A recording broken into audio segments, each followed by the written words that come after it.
Hello everyone. आज हम लोग स्टार्ट करने जा रहे हैं अपना NCERT line by line class 11th का सीरीज़, जो कि पहला चैप्टर हम स्टार्ट करेंगे cell the unit of life. ये जो चैप्टर है बायोलॉजी के लिए एक फाउंडेशन चैप्टर है, इसलिए इससे हम स्टार्ट कर रहे हैं। बाकी डिटेल हम आपको इंट्रोडक्शन वीडियो में दे दिए थे। और चलिए अब इसको हम लोग स्टार्ट करते हैं। देखिए यहाँ पहले पैराग्राफ में लिखा हुआ है, When you look around you see both living and non-living things। इसका मतलब कि जब आप अपने अगल बगल में देखते हैं तो आपको लिविंग और नॉन लिविंग थिंग्स दोनों देखने के लिए मिलता है। आगे है, You must have wondered and asked yourself what is that make an organism living or what is that an inanimate things does do not have which a living things have।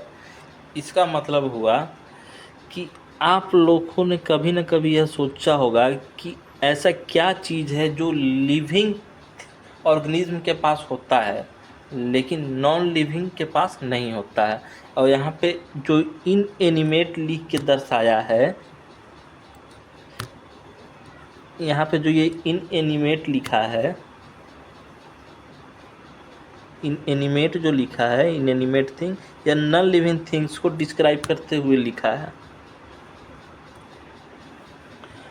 अब इसके आगे बोलता है कि the answer of this is the presence of basic unit of life.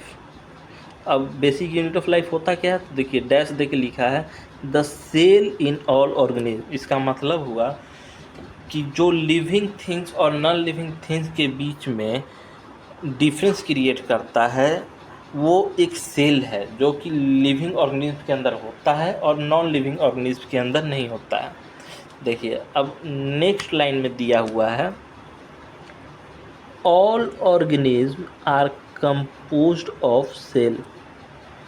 मतलब कि संसार में जितने भी ऑर्गेनिज्म हैं वह सब सेल से मिलके बने हैं, लेकिन कुछ ऑर्गेनिज्म ऐसे भी हैं जो कि सिंगल सेल से मिलके बने हैं,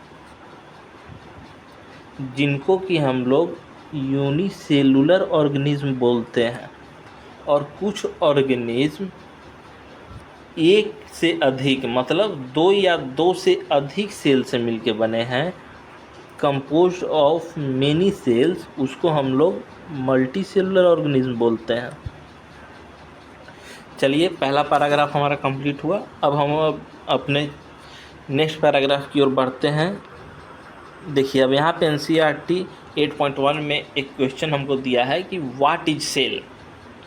तो व्हाट इज सेल, तो इसका आंसर है the cell is the fundamental and structural and functional unit of all living organism.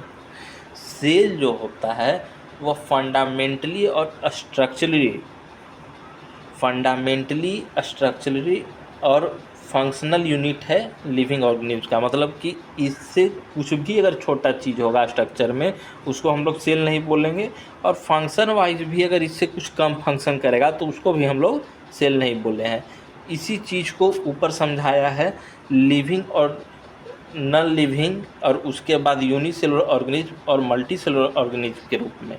देखिए जैसे इसमें स्टार्टिंग में दिया हुआ है यूनिसेलुलर ऑर्गेनिज्म, तो यूनिसेलुलर ऑर्गेनिज्म बोलते किसको हैं, तो यूनिसेलुलर ऑर्गेनिज्म उसको बोलेंगे जो कि इंडिपेंडेंट एग्जिस्टेंस करे। मतलब कि जो अपने जीवन के लिए किसी और पे एग्जिस्ट ना हो, वो अपने आप में एक फुल्ली बॉडी हो। और दूसरा पॉइंट कि वह बॉडी पूरा इसेंशियल फंक्शन परफॉर्म करे जो एक जीवित लाइफ के लिए ज़रूरी है। उसी चीज़ को यहाँ लिखा है कि first independent existence and second performing the essential function of life. देखिए अब आगे बोल रहा है कि anything less than a complete structure of a cell does not ensure independent living. मतलब कि एक कोई भी चीज़ है जो एक सेल के स्ट्रक्चर से कम है वो इंडिपेंडेंट एग्जिस्ट कर ही नहीं सकता है।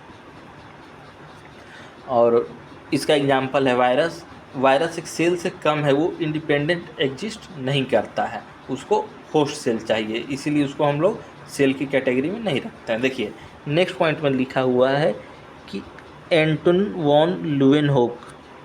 वॉन लुवेनहुक फर्स्ट सा एंड डिस्क्राइब लिविंग सेल। जो एंटनी वॉन ल्यूवेनहुक हुए, उन्होंने पहला लाइव सेल देखा था और उसको डिस्क्राइब किया था। और नेक्स्ट पॉइंट में है कि Robert Brown later discover the nucleus. और उसके बाद रॉबर्ट ब्राउन जो हुए वो न्यूक्लियस का डिस्कवरी किए थे। और देखिए जैसा कि हम लोग जानते हैं जो सेल होता है बहुत छोटा होता है, तो उसके अंदर के पार्ट को डिस्कवर करने के लिए अगर कोई चीज़ इम्पोर्टेंट है तो वो है माइक्रोस्कोप।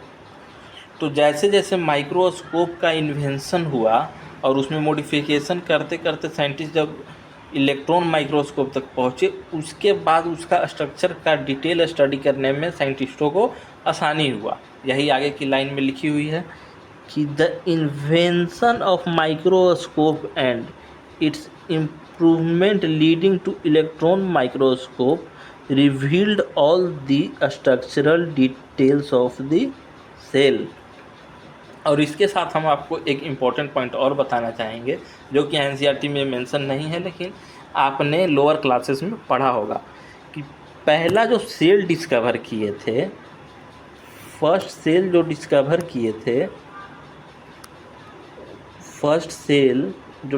किए थे उनका नाम था रॉबर्ट